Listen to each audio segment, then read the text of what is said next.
Okay, I'm not going to mince words here. Fraudy feelings suck. And it doesn't matter what you call them, imposter syndrome, imposter complex. Around here, we call them fraudy feelings. They are standing between you and doing something amazing. Now, they are essentially here to take care of you, to keep you safe and comfortable in the place where you are, which is why they show up whenever you are stepping outside of your box to do something new or scary or something that could lead you to greatness. So even though they are here to act as a guardrail, like safety net to keep you where you are, which isn't an awful thing, as a boss, it is your job to overcome them, to stop them in their tracks, to gain some awareness of when they are happening, and to take the actions that you need to take to continuously step outside of your comfort zone. So, overcoming those fraudy feelings is what we're going to be talking about today. Let's dive in. Welcome back to 10 Minutes to Being Boss, a bite-sized show offering up tips, tools, and tactics for helping you do business. I'm Emily Thompson, host of the Being Boss podcast and co-author of the book, Being Boss, Take Control of Your Work and Live Life on Your Own Terms. And today we're talking fraudy feelings, which are like the worst thing ever, especially if you are a human being who goes out in the world and tries to do things. Because if you are a human being who goes out in the world and does things, you experience fraudy feelings. Everyone struggles with this. I have had conversations with thought leaders and movers and shakers in all kinds of industries, and every single one of them deals with their own fraudy feelings, which is why this is a tactic, or this is a set of tactics that everyone needs to learn to move forward. It's an imperative skill set for anyone who wants to show up and do amazing, impactful work, or even like kind of amazing and somewhat impactful. Doesn't matter how hard you're going, you need to learn to deal with your fraudy feelings. But before we dive in too deep today, I do want to share a bit more about our sponsor, Podia. Once you overcome your fraudy feelings, it is likely that you are going to want to sell something.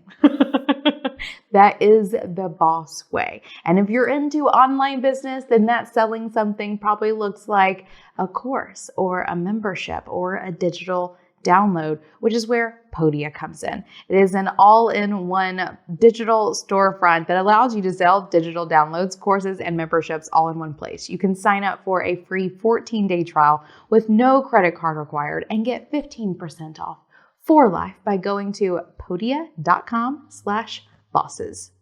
Now, let's dive into these fraudy feelings because ew. And as I just said, everyone struggles with fraudy feelings or imposter complex at some time, and it shows up kind of differently for everyone. So really, step number one for you, this is like sub-step number one. Pre-step, can we call it a pre-step? I don't even know. Is that you have to learn to identify your own fraudy feelings. You have to hear them. You have to discern them from productive thoughts that you are having. So for you, it might show up as your work doesn't matter, or you're wasting your time, or who are you to think to do this? Maybe some of these things are triggering you or ringing some bells. Your fraudy feelings show up for you in a particular way. So learn to identify them so that you can then take all these tactics I'm going to share with you and stop them in their tracks. So once you get that sort of prerequisite, you're like pre-homework, I don't even know what we're going to call it, where you are identifying that you are experiencing some fraudy feelings, I have 4 tactics that I want to share with you to help you overcome your fraudy feelings. And tactic number 1 is for you to improve your environment. I know personally, for me, whenever I am feeling especially fraudy, it's usually because I'm incredibly tired or hungry. So for me, my environment is actually my physically environment where I need to take a nap. If I am feeling very down on myself in some way or another, I'm tired and I need to take a nap. But there many aspects of your environment that can and should be improved for you to show up and function at your highest self. This can be your relationships. This can be things that are going on in your career. This can have to do with your physical space.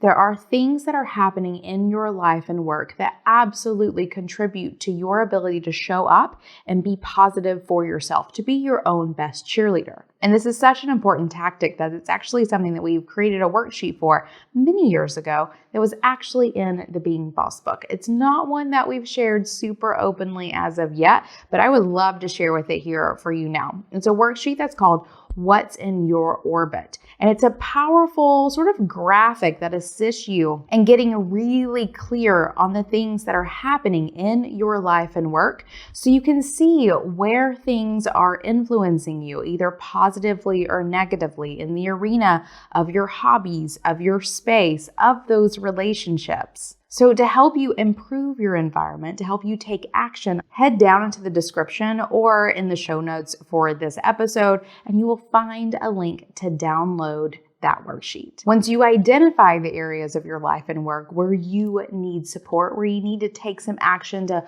foster an environment that allows you to show up to be the most powerful version of yourself, take the actions that you need to take to turn that environment into one that you need for yourself.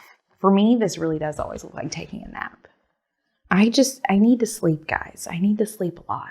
Tactic number 2 is to do something just for yourself. When fraudy feelings are at me, and maybe a nap doesn't help, or I don't have time for a nap, or the scale of my fraudy feelings is larger than a nap can satisfy. It happens. What you have to do is sort of flip the switch in your brain that is being overtly negative about all of the things. I always find that by doing something that energizes me, that feels positive and joyous, can help me flip that switch, can help me break the process of negative thoughts that I have created and have on autopilot to switch me into the positive mindset so that I can get going again. And this looks simply like making a list of things that energize you and go back to that list whenever you find yourself needing a pick-me-up. My things look like taking a hike in the woods. That is always my go-to when I really just need a good pick-me-up and to flip my own switch. If I don't have access to going to the woods and taking a hike, sitting down and reading a fiction book that is just for pleasure has always really helped me sort of get into my old, more positive mindset. So I have created a sort of knowing relationship with these things in my life that I know that if I'm stuck in a cycle of fraudy feelings, I need to revert myself back to some of these joyous activities that energize me, that bring energy into my work or my life in a way that helps me halt the fraudy feeling processes that are happening in my brain and get me back on track one way or the other. And this is where I would love to hear from you. Please head down into the comments and tell me about an exercise, a tactic, a thing that you do that energizes you. By sharing in this space, you're able to really pinpoint those things for yourself.